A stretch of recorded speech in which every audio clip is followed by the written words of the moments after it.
Go. Okay. So hello everyone and welcome to another Hub Talk with Architects Hub Qatar. We're really happy to have you all here. My name is Shams Alawi and I'm a first year architect student at Qatar University and I'll be your host tonight. So today we'll be talking about the devil's crop, reconsidering, resetting and redesigning life tomorrow as tomorrow becomes today with Dr. Brian Sinclair. Thank you so much, Dr. Brian, for joining us today. We're really glad and excited for having you in today's special talk. And moderating this talk will be Dr. Taryn Paquette. She is an assistant professor in my university, which is Qatar University of Architecture and Urban Planning. Dr. Taryn has a PhD architecture and TRP from University of Cape Town, Masters in Urban Geography from Stellenbosch University, and BTRP cum laude from Pretoria, South Africa, and she holds numerous awards, experiences, and scholarships, and is a member of the Golden Key International Honor Society and South African Planning Institute, and also the International Society of City and Regional Planners.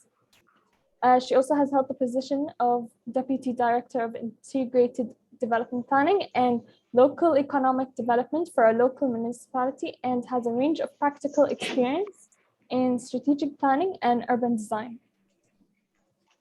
Now, before we start, for those who are joining us for the first time, Hub Talks are hosted by the Architects Hub Qatar, a nonprofit architecture association that is all about professional networking through knowledge sharing. Please, you are all invited and welcome to share your thoughts and ask questions after the presentation. Of course, right now, this session is being recorded. We will upload it later on YouTube and Facebook. I'll also share some links in the chat. Please keep your microphones on mute throughout the presentation, but feel free to comment in the chat box, and in case you forget the questions after some time. After the presentation, the moderator, Dr. Taryn, will attend to your questions, and if you want to speak directly, please raise your hand. Please keep your questions and comments short and to the point so it can be easy to understand and allow others to engage. Thank you all for being here, and now I'll pass my mic to Dr. Taryn. Thank you, Shams. Good evening and welcome to all, especially to our guest speaker, Dr. Brian Sinclair, who will be talking to us about the devil's crop. Dr. Sinclair is an award-winning professor of architecture and environmental design at the University of Calgary in Canada. He has many years of experience, including that of the faculty dean and presidential advisor on design and sustainability. He has had a vast impact on all aspects of the environment, including landscape, urban, architectural, interior design, and sustainability. Dr. Sinclair holds postgraduate degrees in the fields of both architecture and psychology, and his interests are thus wide, spanning from science and technologies to arts and humanities. Today's topic encompasses many of these interests and looks at how we can redirect moral compasses to create citizens and societies that are able to see, think, and behave more deeply and meaningfully. This presentation will last 30 minutes, and comments and questions are invited after the presentation. Please be reminded to keep your microphones on mute to avoid background noise pollution. I now give over to Dr. Sinclair. Thank you, Doctor. Thank you very much, Taryn. Good morning, good afternoon, good evening to all of you who are attending. It's indeed my honor to be associated with this group in Qatar. I want to thank the Architects Hub, especially Omema, who, as she was mentioning earlier, we've known each other for many years, and her work is visionary and important, not only in the Gulf states, but around the globe. I also want to thank Shams and Taryn for their graciousness in hosting and moderating today. So I'm going to turn off my camera.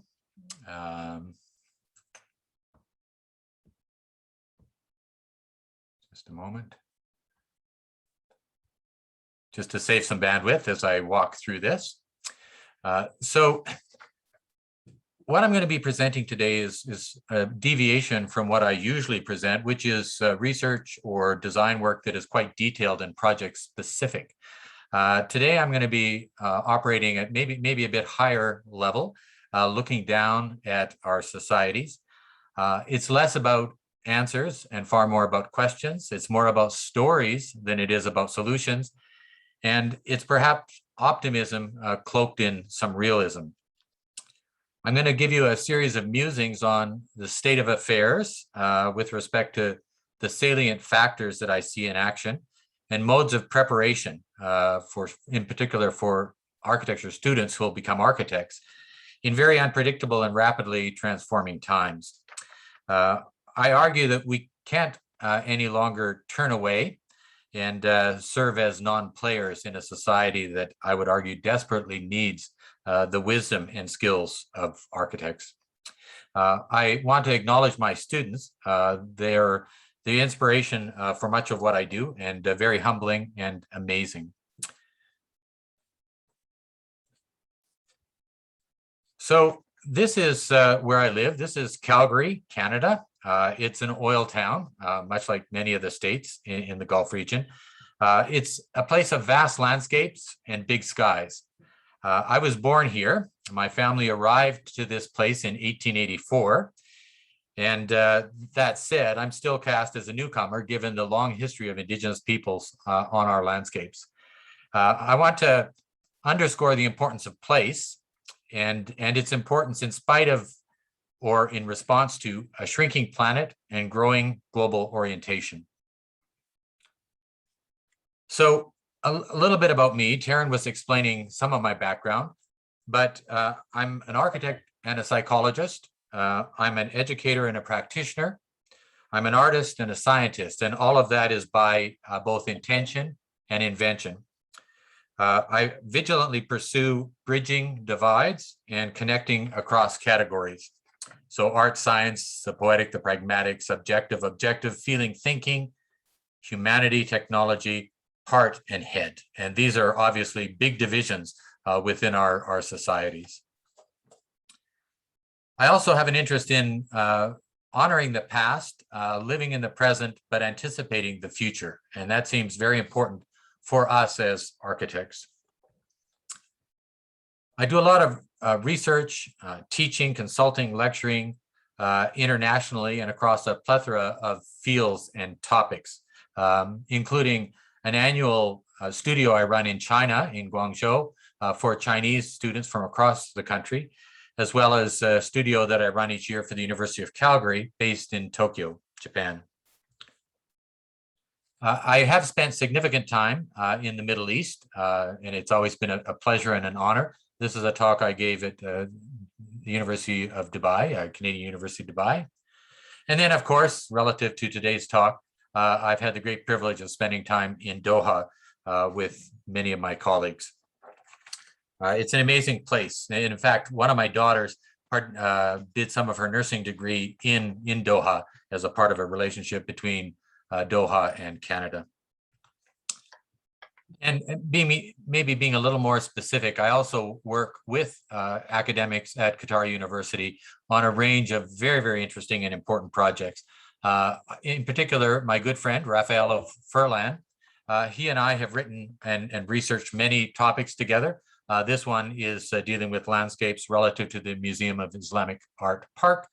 But I've also worked with other academics at the university, including the student Asma Al-Mohanadi and Dr. Rashid Saad Al-Matwi. Al-Matwi and myself and Raffaello just received a grant dealing with urban resilience in Qatar. And the four of us presented a paper on string of parks versus string of pearls in Qatar, in Doha, more recently in Tucson, Arizona. So this is a very important quote to me. Consciousness is the guarantor of all we hold to be human and precious. Its permanent loss is considered equivalent to death, even if the body persists in its vital signs. So it really begs the question, what does it mean to be human?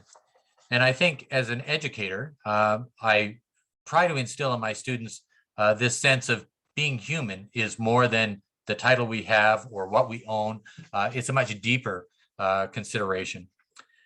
T.S. Eliot once puzzled, where is the life that we've lost in living? And I think for all of us, students, professors, architects alike, we really need to question this issue of what it means to be human and what our role is in advancing our progress in this regard. This is a Japanese symbol called enso. And enso basically is a symbol that implies a number of issues that I think are relevant to this talk.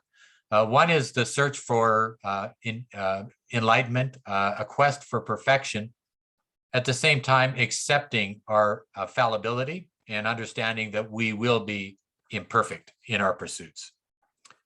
And in a society that really doesn't have much tolerance for imperfection, this is an important concept to grasp. Another thing that's important, I think, to the conversation today is that we deal with a tremendous amount of difference. Diversity in all countries. You know, if you go to Doha, of course, it is amazingly rich in terms of backgrounds of people that are there, ethnicities, beliefs. And that is part of the magic and the uniqueness of living right now in our current times. But life is complex. It is on one hand about joy and opportunity, and we all obviously seek those things, we want those things.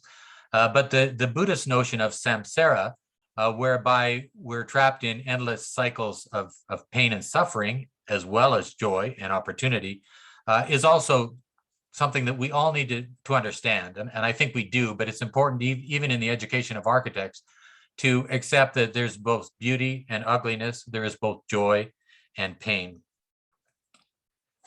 So the question of our path, where are we going? Why are we going there? And how will we get there? And of course, as educators, we constantly are pursuing these questions. I'm sure these questions resonate with Taryn as an educator at Calgary University.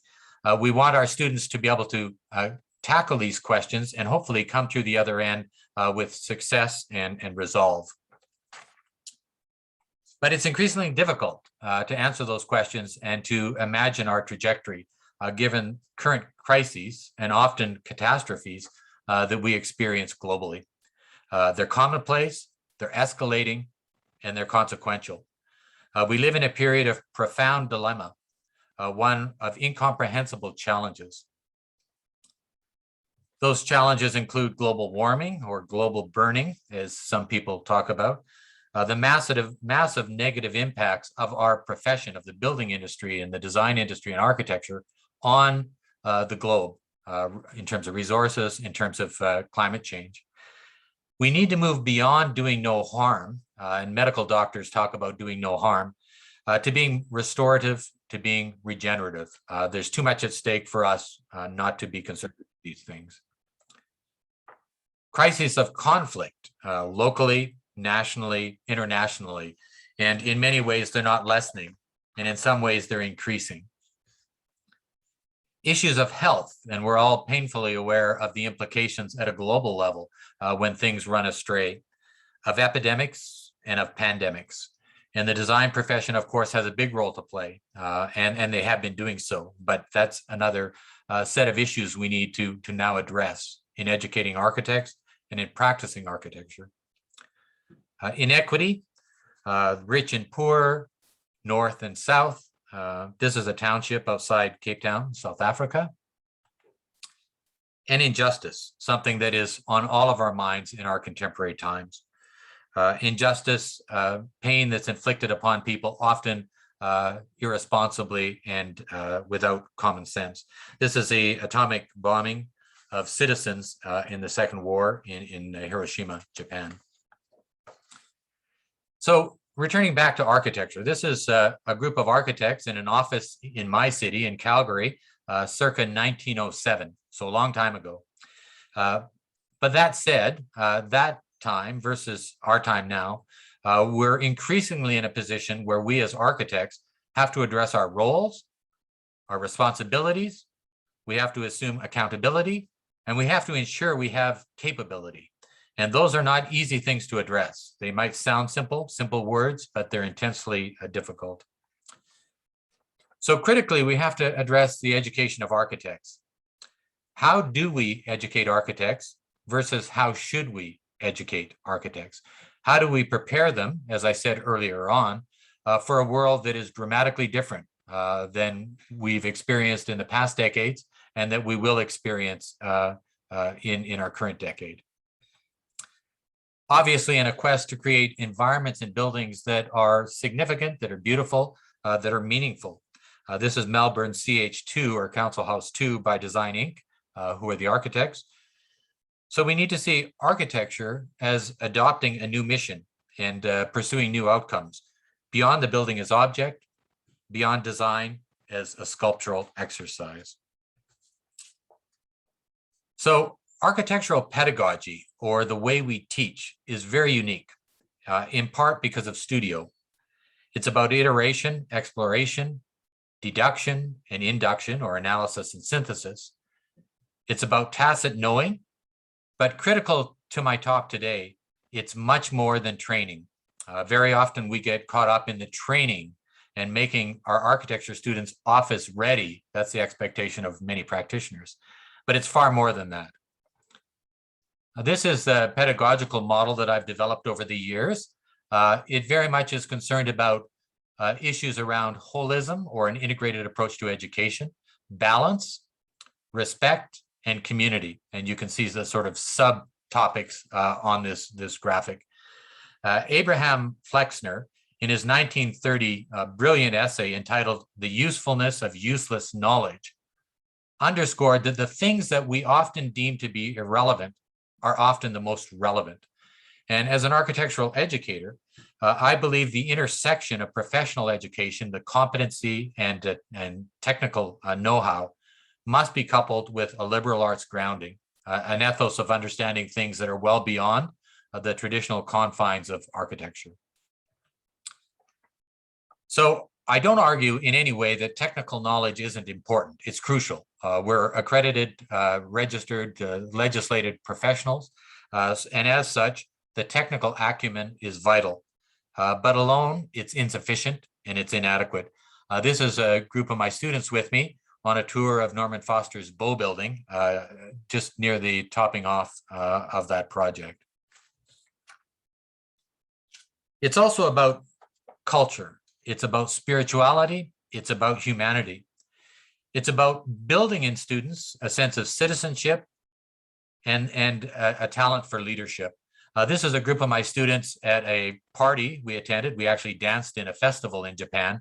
I take students for 3 months and immerse them in the culture, the spirituality, the language and traditions of Japan, based out of Tokyo. The British essayist C.P. Snow wrote his famous essay, The Two Cultures. And in The Two Cultures, he warned of the dire consequences of splitting science from the arts. On one side is my wife's painting. She's a Tokyo-based artist, a painting of a human, a figurative painting. And on the other side is the US fighter jet breaking the sound barrier. So this idea of the separation of putting on one side arts and humanities, and on the other side science and technology, is dangerous. And the warning that C.P. Snow gave us in the 1950s has come to fruition. Today, I would argue we're wildly out of balance. On one hand, science and technology are preferred, the so-called STEM areas, at the expense of art, humanities, spirituality, the softer side of who we are and what we are achieving. I certainly argue that these things need to be brought into balance, that many of our current problems have arisen because of this separation and this preferential treatment of one versus the other. In my own work, in my own worldview, I see the marriage or the integration of humanities, science, spirituality, and art as fundamental to finding a way out of our current crises. And certainly I would suggest many of the crises have arisen because of divorce and separation. We need to ask the question, what matters? What matters to us as individuals, to our societies, to our professions, to our universities? So what matters? And then how do we decide? It's about setting priorities and establishing principles. And again, this might sound commonsensical, but often these things are becoming more and more difficult to ascertain. Certainly, with my background in architecture and psychology, I argue that people must matter the most. They must reside at the core of our equations. Humanity has got to be paramount as we try to figure our way into a brighter future. I argue that we're losing sight, we're losing focus, and we're losing commitment. And for many reasons, that's obviously disconcerting and problematic. So getting to the title of the topic today, the devil's crop. The devil's crop is really about seeking and sustaining rights, truths, dignity, decency, and grace. It underscores a need to teach and address within education and within the practice of architecture, human rights, including critically how we design buildings and environments. Human rights, and many of you know this, are the basic freedoms and protections that belong to every single one of us. All human beings are born with equal and inalienable rights and fundamental freedoms. Human rights are based on dignity, equality, and mutual respect, regardless of nationality, religion, or belief. So this pursuit of dignity and grace and rights manifests in my own educational work in many ways, and often transcends the confines of the classroom and breaches the boundaries of convention. One of the things I pursue with my students is an ability for them to be able to see through the eyes of the other, to have empathy, understanding. So this is a Indigenous studio that I run, and we're actually out in the landscape participating with the elder who's in the center beside me, leading us through what's called a sweat lodge ritual. So really humbling ourselves to understand Indigenous ways of knowing, of seeing, of thinking, and to see through the eyes of another. I mentioned my studio in Japan. It's also about instilling and pursuing equity, diversity, and inclusion. So this is a group of my students. I usually take about 20 students to Tokyo. And this is at a colleague's temple, a Buddhist temple, where my students are taught Zen meditation, again, as a part of the cultural learning, but also as a vital dimension of their education as architects and as leaders and citizens. So this diagram gets at the sort of positioning of education relative to a number of overarching aspirations. Of course, as architects, we deal with professional competency. That's that first band that we worry about. Understanding how structures work, understanding building science, understanding egress. And those are all important. They're, of course, core. But overarching that are issues of integrity, of being able to stand and take a position, of ethics, beginning to question right versus wrong and finding that moral compass that Taryn was talking about. And then wisdom, which I'll talk a little bit about later. But wisdom is sadly lacking in our world. We're replete with information, with knowledge, with data, but wisdom is something that often isn't taught and unfortunately often isn't acquired. We need to consider the development of architects as capable and humble leaders. And this picture actually on the top, second on the one hand side is Dr. Emmanuel Guy, who's on the call with us today, is a medical doctor who works with me in my studios. We need to develop students in whole and complete ways with an ability to cope with uncertainty, with plurality, with decline, and with decay. Decay of societies and systems, physical and otherwise. So these are the covers of two books that my studio has produced in this past year, and the books are available and they go back beyond just this year. One studio, an annual studio dealing with human rights, and you can see the Devil's Crop there. The Devil's Crop came from a title of a paper I delivered, a keynote address in Germany that was connected to a UN conference several years back. And on the other hand is my health and design studio. In this case, this year, looking at a theory called salutogenesis, which is really a pursuit of wellness in a very whole and complete kind of way. So I'm just going to show you a few projects, just an image from a few selected projects. I have many projects. They're all in the studio. They're all really interesting and compelling, but I thought I would just share with you a few so you get a sense that in my studio, while the students are being concerned about structure and building science and environmental systems, they're also deeply concerned in pursuing a higher understanding of issues that are germane to society.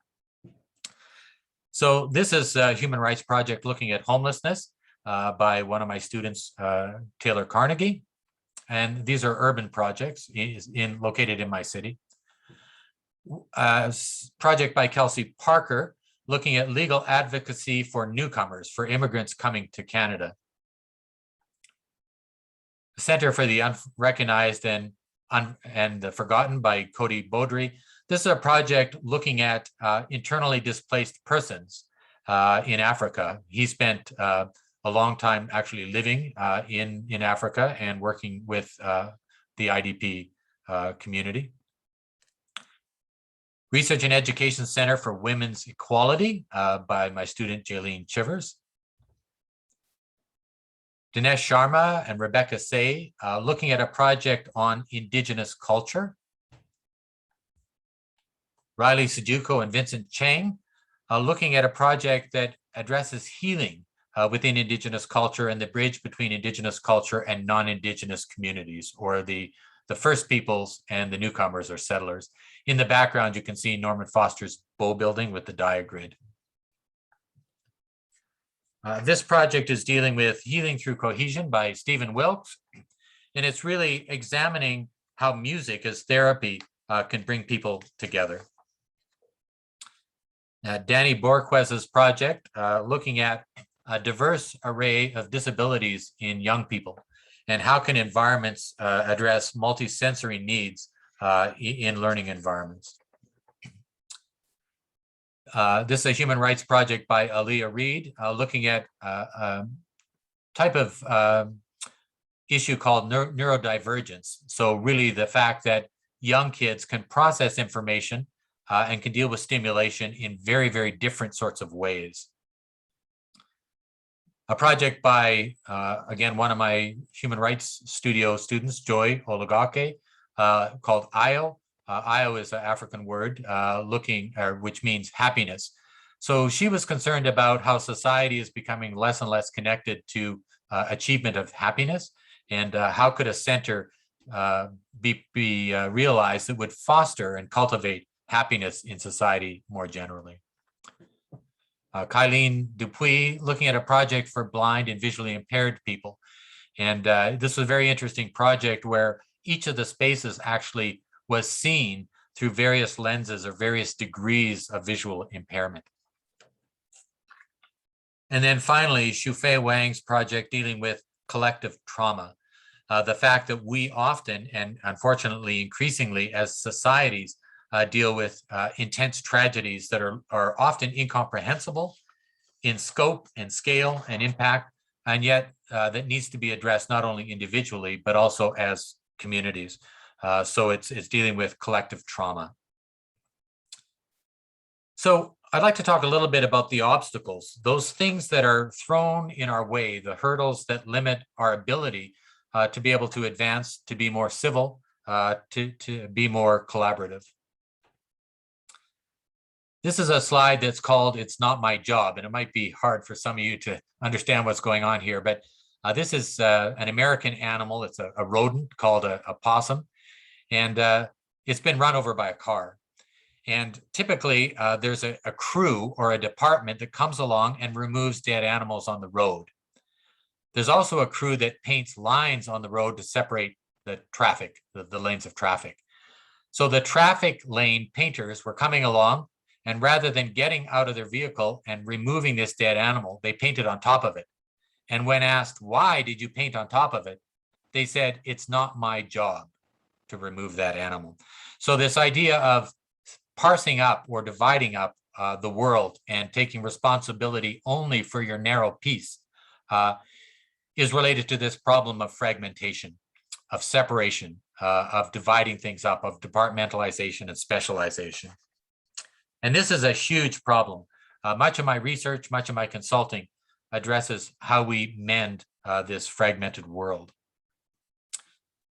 Bureaucratization, the wealth of to-do lists and forms and red tape that needs to be addressed to do even simple things. The idea of isolation, that in a big city, city of like mine of almost 1.4 million people, or much larger cities like Tokyo, how can people be abandoned and left behind? How can they be forgotten and isolated? Ignorance, not knowing better, or knowing but not acting. These are things that we increasingly confront. People who say, I didn't know, when really they should have known. For architects, there are many things that lie within our sphere of responsibility where we can't say we simply don't know, because it might be our job to know. Indifference is another obstacle. I do a lot of work in Mongolia. This is Ulaanbaatar, in an informal settlement or a Gur settlement in the inner city. This is the public realm. With a lack of infrastructure to deal with essential services, people throw their garbage into the streets. And again, there's this issue of apathy, of really turning a blind eye. And it's something that all of us, and certainly as educators of architects, need to instill in our students, that apathy is not a viable route. And of course, to be optimistic, one needs to consider the opportunities. So it's not only about the dark side, it's also about the light side as well. We need to figure out what tools we have at our avail to make our journey better and to improve quality of life for people around the world. Of course, technology. On one side is the Hong Kong Bank building, the other side, the Shenzhen newspaper mansion. So technology is interesting because it's a double-edged sword. Plato talked about the pharmakon, which is a medicine that can be rendered as either remedy or poison, depending on its application and politicization. So technology is good. It's something all of our students understand, but it's easy to abuse. And we see that around the world. Creativity, which is, of course, one of the amazing things we have within our tool set. This is the project National Art Center in Roppongi, Tokyo, by my friend and a metabolist, the late Kisho Kurokawa. And underneath the restaurant up top are programmatic content.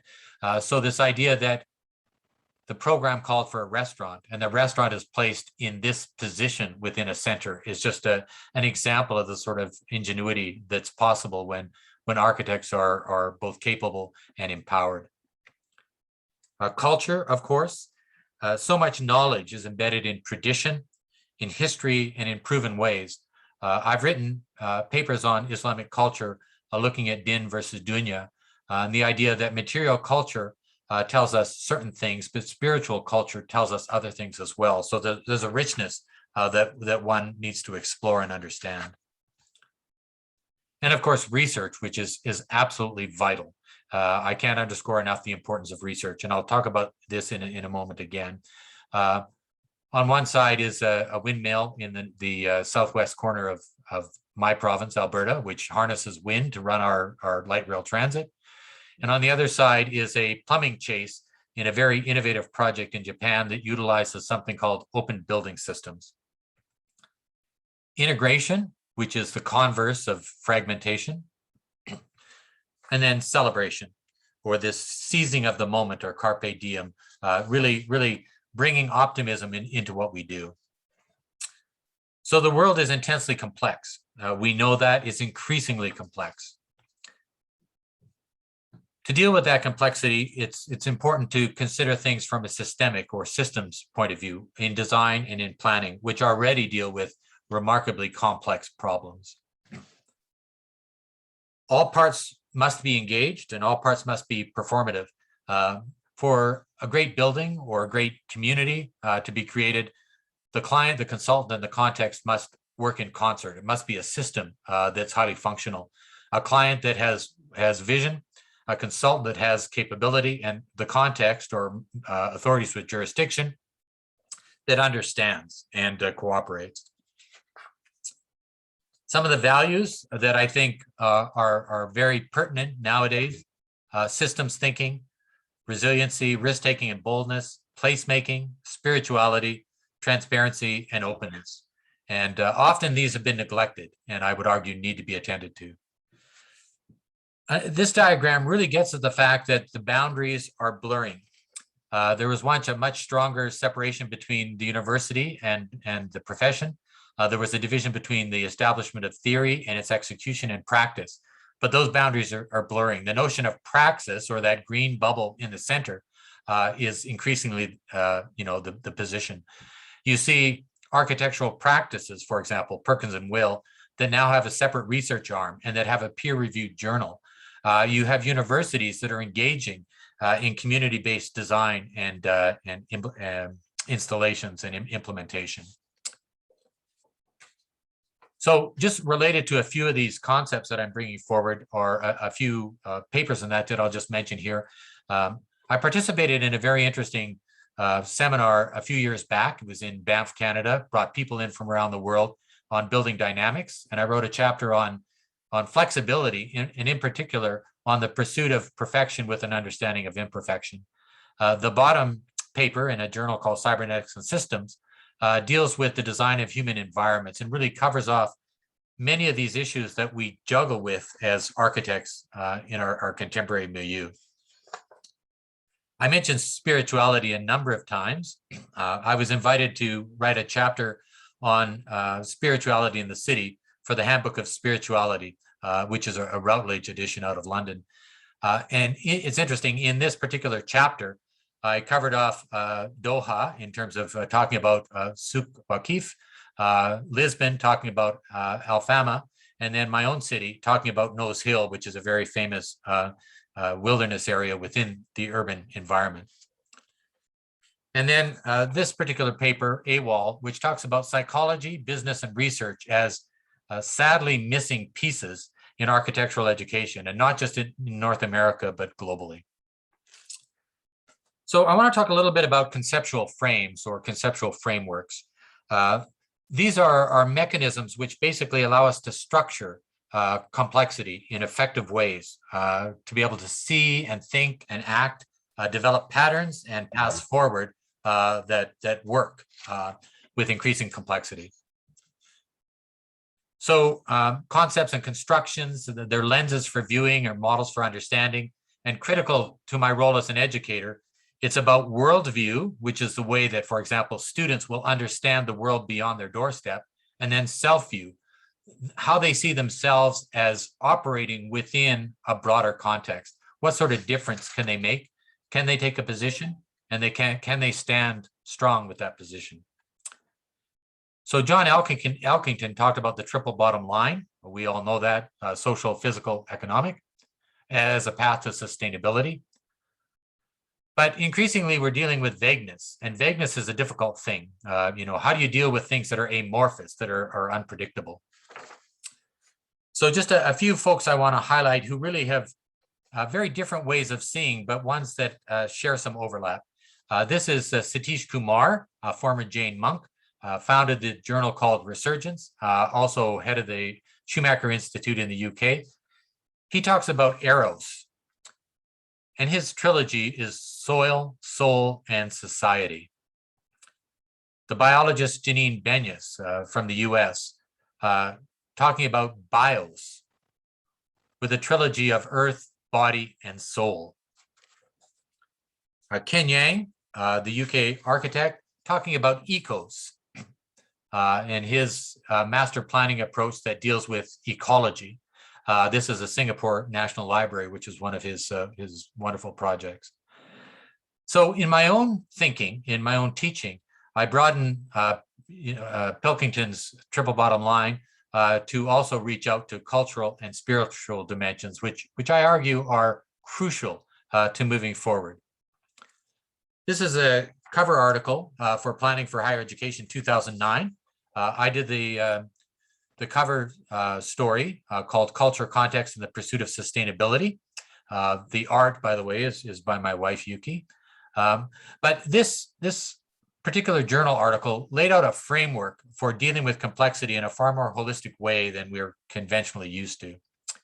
It grew out of my work in informal settlements, and in particular in Mongolia, where narrow agendas and very fragmented environments, including political, cultural, spiritual, and so forth, were creating dysfunction. This is one of the Gur settlements with trash just thrown out in the public realm. When it gets serious enough, it's burnt, or, and dealt with that way.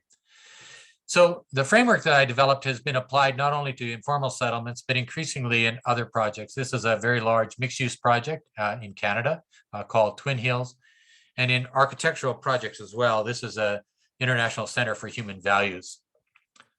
So this is the framework, and I'm not going to go into it in any detail because we're short of time, but the quadrant of agility, fitness, diversity, and delight is really the unique part of the equation, and especially the lower quadrant of delight. And I included that. It's been a very controversial and provocative inclusion because delight isn't something that's easily measured. The Western mantra is, if you can't count it, it doesn't count. But I challenge that proposition. The approach from a holistic way of thinking is really to interrogate problem seeking and problem solving in new ways, and to have a conversation rather than a checklist. Agility is about mutability, flexibility, adaptability. Fitness is being connected to the needs of people, to the place, to the culture. Diversity is acknowledging, accommodating, and celebrating difference. And delight, as I mentioned, it's about joy, it's about happiness, which at the end of the day is probably the most important part of what we do as creators of built environments. So as I conclude, I just want to mention a few avenues to pursue from my argument to make a positive difference in what we do in sort of resetting our lives and our lifestyles. The first is education. And it has massive potential, and the educators in the group know this. William Butler Yeats talked about education not as the filling of a pail, but the lighting of a fire. And I'm constantly inspired as I work with students around the world to see the brilliance and the empathy and the passion they have for learning. And they understand the world is in trouble, and they're gearing up to make a difference. Communication. I talked about knowledge. If knowledge is power, then communication is the empowerment through knowledge. So we need to communicate between ourselves, between nations, between universities, between professions. Wisdom, my definition of wisdom is the coupling of head and heart. And again, I would argue that wisdom is in scarce supply these days. It's a scarce resource. Resonance, finding synergies between land and building, between people and their places. Resolve, doing things in a way that is ingenious, that is innovative, that deals with entrepreneurship. So I often tell my students that being mediocre is easy, but being exceptional is hard work. And I challenge my students to do that hard work in my human rights studio, in my doctoral program, in the master's programs, research programs. And that involves a lot of risk, and people need to take risks. We need to, as architects, take risks. The brilliant American engineer and designer Buckminster Fuller once said, "There's no such thing as a failed experiment. There's only unexpected outcomes." We need to follow our hearts. Often in our contemporary world, the mind trumps the heart. The intellectual is given preference over the emotional. Thinking matters more than feeling. And I'd like to end with a quote by Theodore Parker. He quoted in 1853, he was an American abolitionist minister. And I quote, "If I do not pretend to understand the moral universe, the arc is a long one. My eye reaches but little ways. I cannot calculate the curve, and I can't complete the figure by experience of sight. I can, however, divine it by conscience. And from what I see, I'm sure that moral arc bends towards justice." So thank you very much. I'll end there at the 40-minute mark and turn my camera back on. Thank Thank you very much for a fascinating presentation, Dr. Sinclair. I really enjoyed it. I have many questions, but I realize that other people will too. What I'd like to learn a little bit more is how do we keep that fire alive that you were talking about? That we learn these things at university or wherever in a safer environment. How do we keep that alive when we go out into the field, where the imbalance, the focus is on technology, on competition, where you're sort of sometimes handcuffed by politicians? How would you suggest that we assist architects that are practicing in reminding them of the importance of listening, following your heart, and following your heart and justice, and looking at the environment as a whole, not just focusing on your little bit? Yeah, it's a very important. It's a difficult question as well. And, a part of it has to do, unfortunately, with the fact that architecture renders largely luxury services. Our client base is very small relative to the broader society. Those people who are commissioning buildings, whether they're houses or whether they're hospitals or skyscrapers, it's a very small fragment of society that deals with the power to put up those buildings. And I think that's a big problem. When you look at medicine, and Dr. Emma is with us today, when you look at medicine and law, for that matter, accounting, deal with essential services. So everyone, regardless of where they're coming from, if you're from a poor realm or a wealthy realm, you need healthcare. In terms of the built environment, architects in North America, in Canada and the US, generally are deemed to be responsible for 5% of the built environment. The rest is done outside of the hands of architects. So that being the case, it's easy to get caught up with, or to be trapped in a bubble, if you will, where you can turn a blind eye to the other 99%, as they say. But I think, to your question, maybe more directly, I think in my case, I take my students out into firms. We do reviews in firms.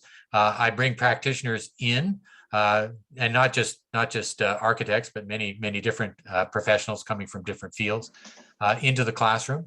I take my students out into the field more generally, construction tours, manufacturing plants, and things like that. So I think by engaging more broadly, and in that one diagram I had that looked at the dissolution of boundaries between the academy and the profession, both in terms of the conduct of research, but also the exercise of practice, that's changing things a lot. On a regular basis, I'm talking with architects who are engaged in research.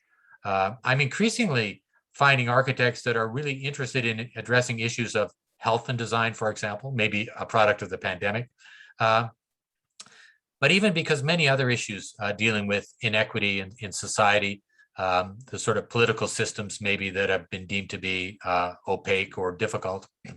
Many architects are, I'll say, awakening to the fact that maybe the responsibilities are more than to the narrow client base, and maybe their opportunities are much bigger than they've been imagining. That idea that our clients are only the ones paying the bills is largely being questioned.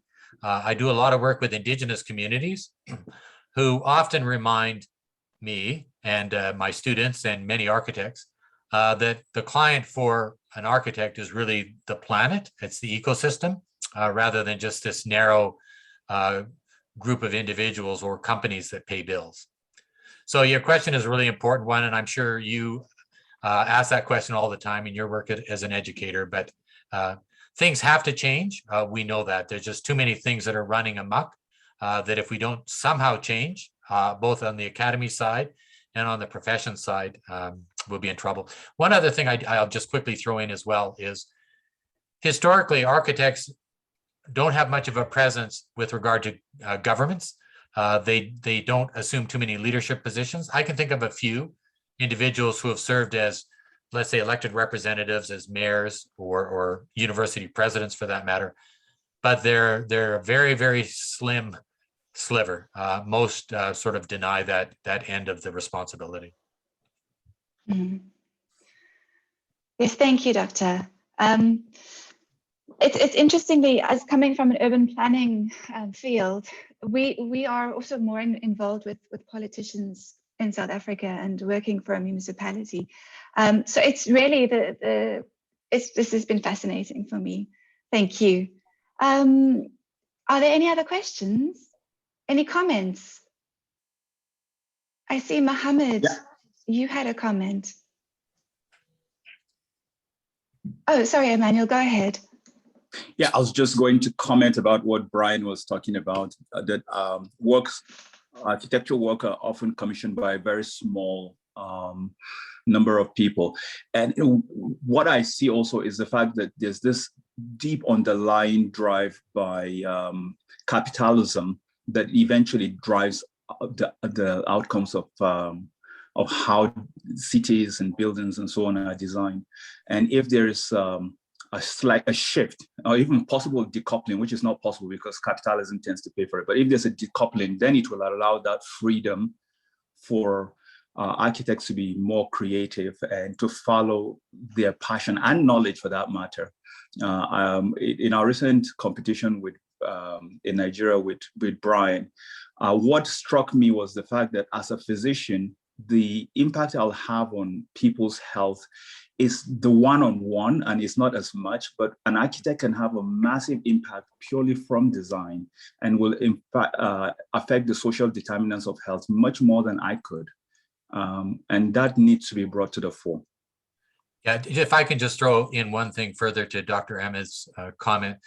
So, you know, Dr. Emma and I, in envisioning and mounting this competition, really viewed it as an opportunity to have architecture students in Nigeria designing projects. So, you know, not for wealthy clients, but for displaced people, for people without means, and doing so in a way that the projects all required the use of compressed mud brick. So the idea that the design would be done, yes, led by these architecture students working in competition, but then the designs would be handed over to local communities to build very, very beautiful and very sustainable, very elegant projects, and projects that afford dignity in a way that becomes manageable and affordable. So I think Emma and I were trying to address that, or try to challenge that elitist and sort of exclusive realm of architects and broadening it to impact people who really need the help of architects. Yeah, that's wonderful. Really is great. Any questions from the field? From the attendees? Lata is actually raising her hand. Lata, go ahead. Hi, thank you so much. First, I would like to thank Dr. Brian for this amazing opportunity for Architect Hub and to listen to him and his viewpoints in his practice. I have a question about technology in the AEC industry, the design industry, that the technology is growing so rapidly that even as industry professionals, we are not able to, catch the speed of it. And at the same time, the technology increase is creating a big gap between people skills, human touch, and what we're trying to make or print 3D buildings. So this versus where people are having unemployment. So what's your view, or what do you think about this? Yeah, that's an excellent question, Lata. For sure, it's always on my mind as a studio professor, this delicate balance between the deployment of technology and the development of what you're referring to as those soft skills, and they are crucial. I often get my students to read the work of Juhani Palasma, the Finnish architect, who has written many books like Eyes of the Skin and The Thinking Hand. And he talks about finding that place where people are understanding the issues of humanity, but deploying technology to the right ends. For sure, you know, the development of advanced modeling, of 3D printing, and that challenges us. But I mentioned Plato's Pharmacon. It can either be something that we harness and use to good ends, or something that will basically take advantage of us or run over us and maybe get us completely out of the equation. I think that instilling in students who then become practitioners, but also in practitioners, an understanding that there needs to be this balance, that practice isn't just about BIM. It's about human needs. It's about human aspirations. It's about dreams and you know, the hardships we confront and all those sorts of things. I do find, you know, and I do a lot of work on the professional side with colleagues in architecture, including some folks that Emma and I know that worked with us on the competition. And they are increasingly concerned about the human side with how does their practice serve humanity, whether it's, let's say in my case, locally here in Calgary, or whether it's a global issue. There's always a fear that technology will take over. On a positive note, on the health and design side, there is a lot of emergence of AI systems, smart buildings, metering and monitoring systems that will allow us as architects to foster and promote a better health of the users in our buildings, you know, being able to assess in real time problems, being able to respond. I just mentioned very briefly open building in an area that I study called agile architecture.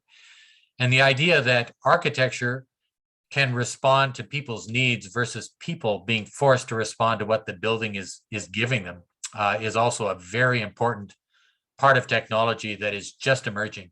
When folks like Kisho Kurokawa and Cedric Price, Constant Neuenhaus envisioned a technology-fueled world, the technology was lagging behind their thinking.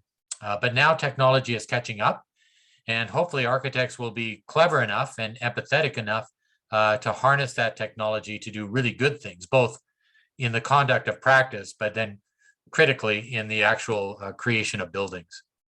But very important question you're asking. Thank you. Thank you so much. Great, thank you. I see Mohammed, you have your hand up. Would you go ahead? Oh yes, thanks. Actually, I have a question about wisdom. I mean, I really love the band at the beginning that had, I think, education in the middle, and competency, of course, and at the end, you know, you have ethics and you have wisdom.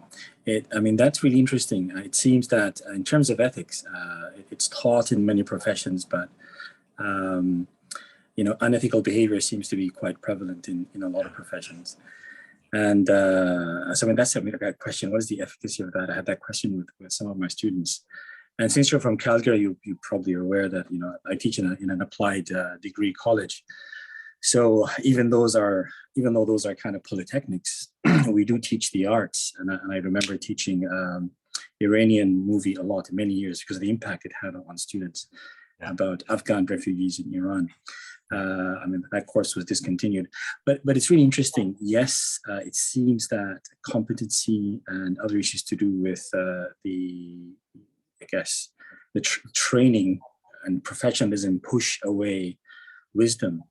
How do we bring wisdom back? How do we teach it? Yeah, no, that's a hugely important question, and it's not something that's easy to answer, but it's something that's critical to pursue. And thank you for your question, Mohammed. Just a note on the technical colleges. I have a lot of students that come from the technical colleges, SAIT, NAIT, BCIT, and the like, and they're always very strong students. I think the issue of wisdom, at least from my experience, is something where the more I can engage students in real world problems and taking them out of the classroom and getting them to see firsthand situations that might make them uneasy. For example, in Tokyo, the students get involved in, for example, working for soup kitchens or you know, working with homeless communities, or when we were there last time, there was a massive typhoon and there was a lot of damage. So I took the students down and we looked at, you know, housing that had been destroyed and lives that had been overturned.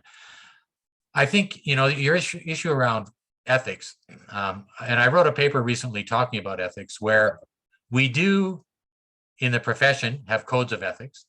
We do in schools sometimes teach ethics, but our definition of ethics and our sort of delineation of them is very narrow. It doesn't encompass many of the things that I would argue need to be encompassed, that have to do with things like inequity and injustice and things like that. I mentioned wisdom is the coupling of head and heart. In university environments, or polytechnics for that matter, almost everything is driven by a concern about the cerebral, by things of the head.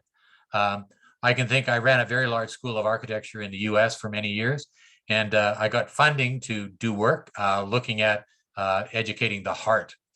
And it was very difficult to get money released that I had, grant money, to go to certain conferences, because those conferences were deemed to be too soft, too slippery, dealing with issues of emotion. I mentioned that imbalance with STEM versus spirituality and humanities and the arts.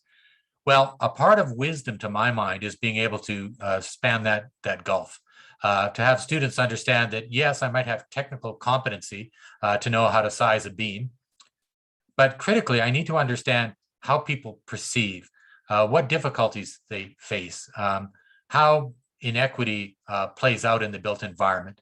Dr. Emma was talking about physical determinants of health. They're huge. And for our students to acquire an understanding that the things they do from an environmental determinism point of view make a difference.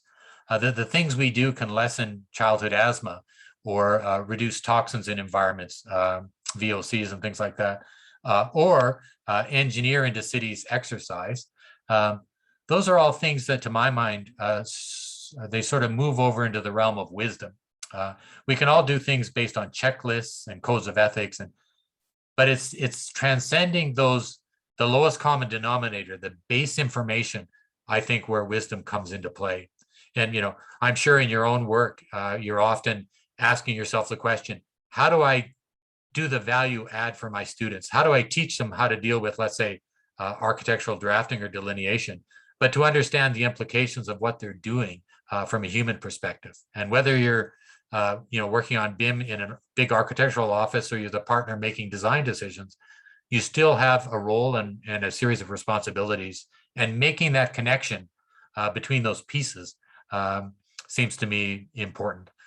But that array of issues that I was addressing, ethics, integrity, wisdom, the competency, I think most of us, yourself, Mohammed, Taryn, as an educator, we understand we need to deal with accreditation, we need to deal with the curriculum. But it's when we reach above those base requirements where I think the magic happens, and where the real value is coming into force. Great, thank you, Dr. Sinclair. We have time for one more question. So I see, David, you have your hand up.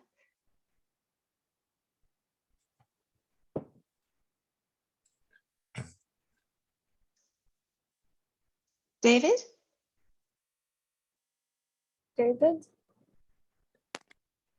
David, are you there? Yes. You need to unmute, David. Yes.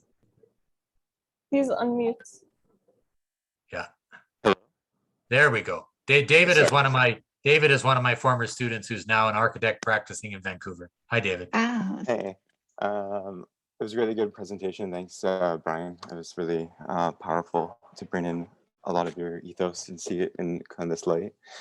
I just wanted to ask about, I know we were talking about how to bring like wisdom into the practice and whatnot, but I'm also curious about how you think bringing spirituality more into the practice, especially when we're dealing with non-spiritual programs.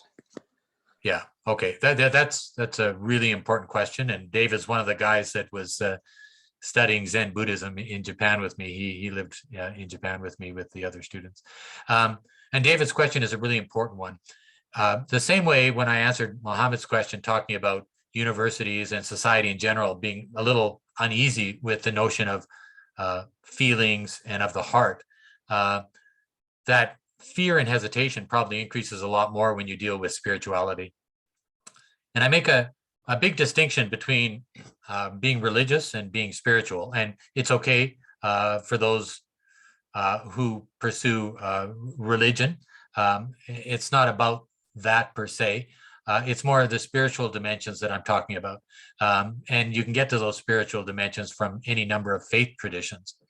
A number of my students, master's research students and doctoral students, are exploring spirituality in public realms. For example, one of my former students did a thesis looking at spiritual space in urban environments in Japan, including museums and outdoor spaces. So that's not about a given religion, whether in Japan it's Shintoism or Buddhism. It's about something that is transcendent. One of my students right now is studying Islamic architecture, and she's looking at what are those qualities of environments that lift people beyond the physical realm, beyond the sort of bricks and mortar, into a deeper understanding of themselves, of the world beyond, et cetera, et cetera.